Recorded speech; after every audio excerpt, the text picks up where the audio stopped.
अस्सलाम वालेकुम व्यूअर्स, मैं हूँ शाकिर सोलंकी।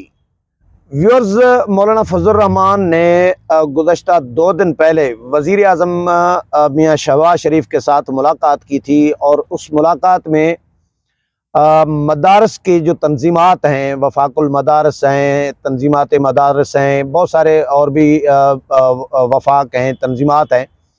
इन्होंने मदारस के इशूज़ पर वज़ीर आज़म के साथ मुलाकात की थी। तो मेरी गुज़श्ता रोज़ मौलाना फजल रहमान के साथ मुलाकात हुई। उनके साथ भी डिस्कस किया, हाल हवाल लिया, कुछ ज़राए के हवाले से ख़बरें भी मिली, प्राइम मिनिस्टर हाउस से भी या वज़ारत क़ानून से भी, क्योंकि इशू है मदारस की रजिस्ट्रेशन का, मदारस के अकाउंट्स का, क्योंकि बड़े अरसे से अकाउंट्स जो हैं वो बंद हैं, मदारस के रजिस्ट्रेशन बंद है कई सालों से। तो ये इशू चल रहा था। तो अभी रिसेंटली आपको याद होगा 2 इजलास हुए हैं नेशनल सिक्योरिटी कमेटी के, जिसमें अस्करी क़यादत भी शरीक हुई। वो सिक्योरिटी काउंसिल में, सिक्योरिटी कमेटी में वज़ीर आज़म भी और बाकी जमातें भी सारी मौजूद थी।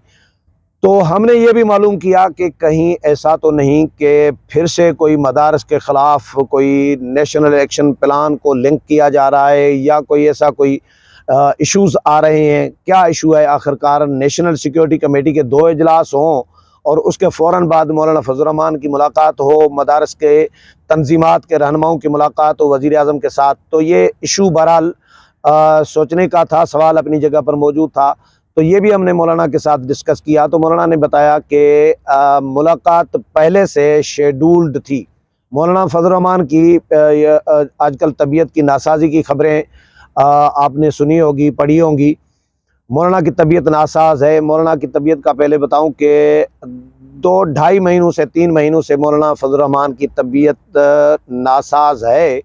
कुछ इश्यूज़ हैं तबीयत में, लेकिन कराची गए थे, वहाँ पे भी सर्विसेज हॉस्पिटल में दाखिल हुए थे, एडमिट हुए थे, हफ्ता तकरीबन एडमिट थे। अभी भी वो मेडिसन भी उनका चल रहा होता है। कभी कभार तबीयत ज़्यादा ख़राब हो जाती है तो फिर मौलाना फजल रहमान 2-4 दिन रेस्ट कर लेते हैं। लेकिन डॉक्टर्स मुसलसल उनको मशवरा दे रहे थे कि आप प्रॉपर आराम करें, कुछ अर्सा, महीना या 15 दिन 20 दिन आराम करें। जब तक आपकी तबीयत ठीक नहीं होती तब तक सफ़र जो है आप करना बंद कर दें।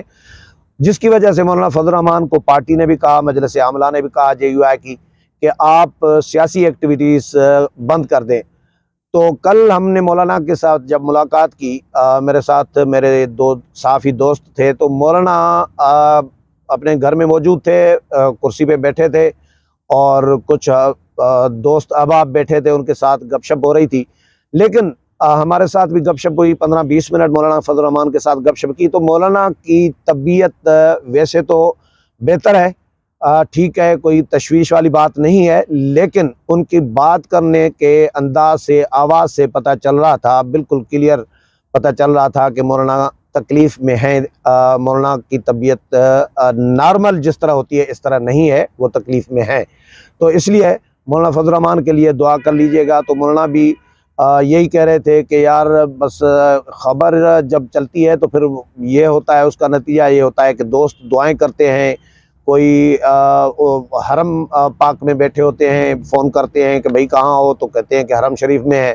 तो वहाँ से फिर दुआएं करते हैं, तो दुआएं बहुत मिल जाती हैं, ये फ़ायदा हो जाता है। तो दुआओं के लिए दरख्वास्त स्पेशली मौलाना ने की।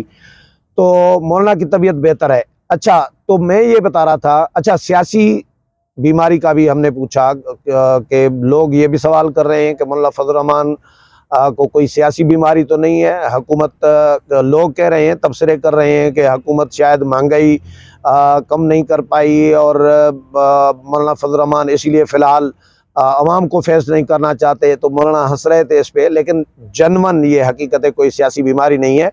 मौलाना की तबीयत 2.5-3 महीनों से वाकई मुसलसल ख़राब थी, मेडिसन भी चल रही है, लेकिन अब तबीयत ज़्यादा बिगड़ रही थी सफ़र की वजह से, जिसकी वजह से उनको डॉक्टर ने आराम का मशवरा दिया है। तो वो आराम में है और उन्होंने कहा है कि यार जितना लोग रश करेंगे तो वो उतना तबीयत पे बोझ पड़ता है। तो लोगों को इसीलिए JUI ने दरख्वास्त भी की थी कि भाई आप लोग टेलीफ़ोन करें या घर पे आएँ तो इसकी ज़हमत न करें, बस दुआओं में याद रखें। तो अब मदारस के हवाले से मैं आता हूँ कि मदारस का इशू ये था कि मदारस की रजिस्ट्रेशन बंद थी और बैंक अकाउंट्स बंद थे। हुकूमत ने मुख्तलिफ ऑप्शंस दिए थे मदारस के तंजीमों को, लेकिन उन्होंने मुस्तरद किए थे। एक ऑप्शन ये भी दिया गया था कि जी इसी तरह ही निज़ाम चलाएं, बैंक अकाउंट्स नहीं खोलेंगे। तो मौलाना और मदारस की तंजीमात ने हुकूमत को समझाया कि इस तरह तो आप मदारस को खुली छूट दे रहे हैं, इस तरह तो उनके लिए आसानी पैदा कर रहे हैं आप। बैंक अकाउंट होता है तो पैसे बैंक में आते हैं, चेक बैंक में जमा होता है, बैंक से निकलते हैं, बैंक में आते हैं, तो एक हिसाब किताब रहता है, रिकॉर्ड पे चीज़ रहती है। ये तो आप खुली छूट दे रहे हैं, तो वो कैश लेंगे, कैश से निज़ाम चलाएंगे मदारस वाले, जिसका कोई ना ऑडिट होगा, जिसका ना कोई हिसाब किताब होगा, ना कोई रिकॉर्ड होगा। ये तो आप और गलत कर रहे हैं, बेवकूफ़ी कर रहे हैं। तो हुकूमत को इन्होंने समझाया, फिर इस पे कायल हुए कि जी ठीक है, बैंक अकाउंट्स भी मदारस के बहाल किए जाएंगे, और ये इत्तेफाक हो गया है।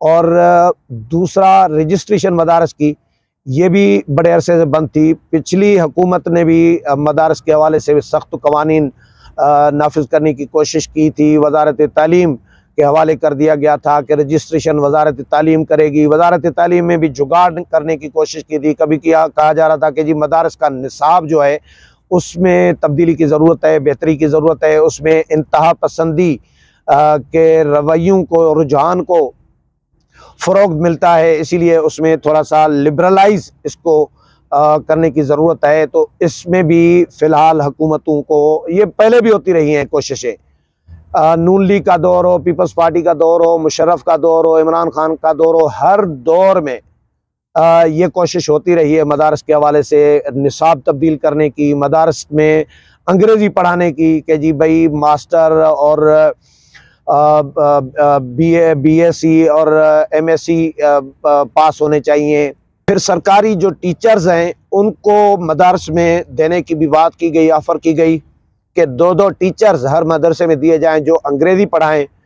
तो इस पे भी उलमा ने और मदारस ने एतराज़ किया कि भाई मदारस के उस्ताद को फ़र्ज़ करें 15,000 तनख्वाह दी जाती है या 20,000 तनख्वाह दी जाती है, 15,000, और सरकारी मुलाजिम को 30,000 तनख्वाह मिलेगी, 35,000 तनख्वाह मिलेगी, 40,000 तनख्वाह मिलेगी। तो जो मदारस का 15,000 तनख्वाह ले रहा है, जो मदारस अफोर्ड कर पाते हैं, फ़र्ज़ करें 15,000, तो वो 15,000 वाला कहेगा कि यार सरकारी तो दे रहे हैं 40,000, तो हमें भी 40,000 दो। तो मौलवियों ने ये कहा, मदारस वालों ने ये कहा, मौलाना ने भी ये कहा कि भाई ये तो आप शरारत करने आ रहे हैं मदारस में, ये तो आपकी नीयत, तो इससे आपको पता चल रहा है कि आपकी नीयत ठीक नहीं है। आप तो लड़ाने आ रहे हैं, गड़बड़ कराने आ रहे हैं, लड़ाई डालने आ रहे हैं मदारस में, तफरीक पैदा करने आ रहे हैं। आपका तो इस्लाह का तो मूड है नहीं। वैसे भी नीयत सरकार की जो है मदारस के हवाले से सबको पता है, वो कुछ अच्छी नहीं होती। तो इन्होंने कहा कि नहीं जी, ये भी काम ठीक नहीं है। हम ख़ुद अपना, अगर 20 उस्ताद को एक मदरसे में तनख्वाह हम अफोर्ड कर सकते हैं, तो हम 22 उस्ताद को भी हम दे देंगे, तनख्वाह हम खुद देंगे, आप नहीं देंगे, आप ज़रूरत नहीं है हमें। तो ये चीज़ें सारी डिस्कस होती रही हैं। इससे पहले मुशर्रफ दौर में भी एक एग्रीमेंट हुआ था 2005 में मदारस के हवाले से। मोहतरमा बेनज़ीर भुट्टो शहीद के दौर में 1994 में गालबन हुआ था, या 96 में या 94 में हुआ था एक एग्रीमेंट, 96 में नहीं बल्कि 94 में हुआ था। तो इसी तरह परवेज़ मुशर्रफ के दौर में भी हुआ था। उसके बाद फिर गड़बड़ हो गई, तो उसके बाद ये मदारस की रजिस्ट्रेशन का मामला भी बंद रहा है और अकाउंट्स भी बंद रहे हैं। कभी आलमी दबाव भी होता है, अमेरिका का दबाव होता है मदारस के हवाले से, और इंतहा पसंदी, दहशतगर्दी को मदारस से जोड़ना, मदारस के ख़िलाफ़ ऑपरेशन करने की कभी तैयारियां करना। जब मौलाना ने आज़ादी मार्च ले आए थे 2019 में, उस वक़्त भी इमरान खान के दौर में, PTI के दौर में मदारस के ख़िलाफ़ बड़ी तैयारी, बड़ी प्लानिंग की गई थी कि मदारस के ख़िलाफ़ बड़ा ऑपरेशन किया जाए, कि यहाँ पे दहशतगर्द पैदा किए जाते हैं, इंतहा पसंद पैदा किए जाते हैं, इंतहा पसंदी की तालीम दी जाती है। तो मौलाना ने फिर आज़ादी मार्च जब ले आए थे, तो मुझे याद है कि उन दिनों में आज़ादी मार्च ने भी उस हुकूमती दबाव को कम कर दिया था, ख़त्म कर दिया था, बल्कि हुकूमत को पीछे धकेल दिया था कि मौलाना ने जो मौलाना का एक मुतालबा आज़ादी मार्च में एक मुतालबा ये भी था मदारस के हवाले से कि भाई ख़बरदार के मदारस के के ख़िलाफ़ कोई मेरी आँख करके मदारस को देखा है तो मौलाना ने एक स्ट्रेंथ शो की थी आज़ादी मार्च में। सियासी उसमें मुतालबा भी थे लेकिन मदारस का इशू भी था। तो मदारस का इशू हर दौर में, निसाब का इशू, मदारस की रजिस्ट्रेशन का इशू, मदारस की ऑडिट का इशू, माली मामलात, ये सारे इंतहा पसंदी के मामलात, ये सारे डिबेट इन पर होती रही है हुकूमत और मदारस के दरमियान। तो अब जो मुलाकात हुई इसमें यह तय हुआ है कि मदारस की रजिस्ट्रेशन अब दोबारा बहाल की जाएगी और मदारस के अकाउंट्स बहाल किए जाएंगे। उसके लिए मदारस का जो रजिस्ट्रेशन एक्ट है उसमें एक शिक्का इजाफा किया जाएगा और वो जो शिक्का है वो 21 नंबर शिक्का है, उसमें उसका इजाफा किया जाएगा, ऐड की जाएगी और उसके लिए रजिस्ट्रेशन एक्ट में तरमीम की जाएगी। उसमें पार्लियामेंट तरमीम करेगी और उसके लिए वजारत कानून को वज़ीर आज़म ने हिदायत की है कि वो रजिस्ट्रेशन एक्ट में तरमीम का मुसव्वदा ड्राफ्ट जो है वो तैयार करे और वो फौरी तौर पर हुकूमत को पेश करे ताकि हुकूमत उसमें तरमीम कर सके। और उसके लिए जो मुक़्तदर हल्के हैं उनको भी ऑन बोर्ड लिया जाएगा, इसमें यह भी तय हुआ है।